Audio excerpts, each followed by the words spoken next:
लोकसभा चुनाव के लिए महाराष्ट्र में सीटों को लेकर शिंदे गुट और भाजपा में खींचतान जारी है। अभी तक दोनों दलों में सहमति नहीं बन पाई है। आपको बता दें, बीजेपी और एकनाथ शिंदे शिवसेना के बीच ठाणे, पालघर, रत्नागिरी, सिंधुदुर्ग, नासिक, संभाजीनगर और धाराशिव सहित 6 लोकसभा सीटों को लेकर गतिरोध जारी है। समस्या को सुलझाने के लिए मुख्यमंत्री एकनाथ शिंदे और देवेंद्र फडणवीस के बीच अब तक 3 दौरे की बातचीत हो चुकी है, लेकिन सहमति अभी तक नहीं बन पाई।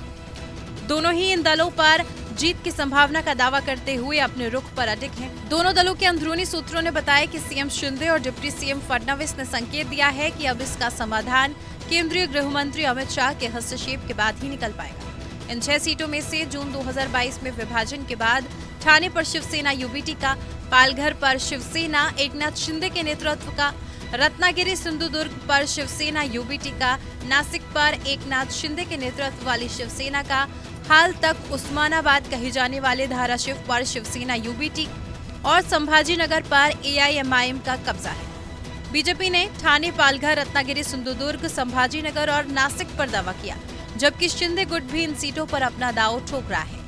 दोनों ही दल मोदी लहर और मोदी की गारंटी पर सवार होकर अपनी जीत की संभावनाओं का दावा कर रहे हैं। सीएम शिंदे प्रतिष्ठा पर सवाल मानकर ठाणे सीट छोड़ने को तैयार नहीं। ठाणे सीएम शिंदे का गृह क्षेत्र है। दूसरी ओर बीजेपी का कहना है कि शिवसेना में विभाजन के बाद शिंदे गुट के पास शिवसेना यूबीटी के वर्तमान सांसद राजन विचारे को टक्कर देने के लिए कोई मजबूत उम्मीदवार नहीं है। उद्योग मंत्री उदय सामंत और उनके भाई किरण सामंत का रत्नागिरी सिंधुदुर्ग सीट बीजेपी के लिए न छोड़ने को लेकर सीएम शिंदे पर भारी दबाव है। उनका कहना है कि इस सीट पर अपनी पार्टी का उम्मीदवार खड़ा करना चाहिए, लेकिन बीजेपी के पूर्व केंद्रीय मंत्री नारायण राणे खुद इस सीट से उम्मीदवार बनने के इच्छुक हैं। उन्हें उम्मीद है कि वो ये सीट शिवसेना यूबीटी से छीन सकते हैं। पालघर में भी बीजेपी अपनी बढ़ती उपस्थिति के साथ साथ आरएसएस और उससे जुड़े संगठनों के काम के कारण जीतने को लेकर आश्वस्त है। बीजेपी को पालघर में हितेंद्र ठाकुर के नेतृत्व वाली बहुजन विकास अघाड़ी से समर्थन की उम्मीद है। इसी तरह हाल तक औरंगाबाद कहे जाने वाले संभाजीनगर में शिंदे गुट ने पार्टी के मंत्री संदीपन भामरे या मराठा आरक्षण आंदोलन के कार्यकर्ता विनोद पाटिल को उम्मीदवार बनाने पर विचार किया। दूसरी ओर बीजेपी भी इस सीट पर अपनी जीत को लेकर आश्वस्त है।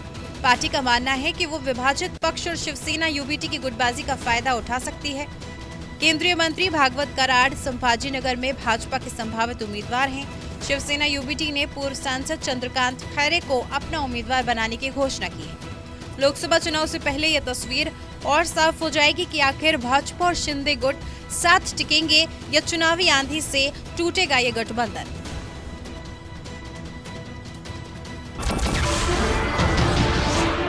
नमस्कार, मैं हूं मानक गुप्ता। अगर आपको हमारा ये वीडियो पसंद आया हो तो इसे लाइक और शेयर जरूर करें, और हाँ, हमें सब्सक्राइब और फॉलो करना ना भूलें ताकि आप देश और दुनिया की कोई खबर मिस ना करें। तो जुड़े रहिए हमारे साथ और देखते रहिए न्यूज़ 24।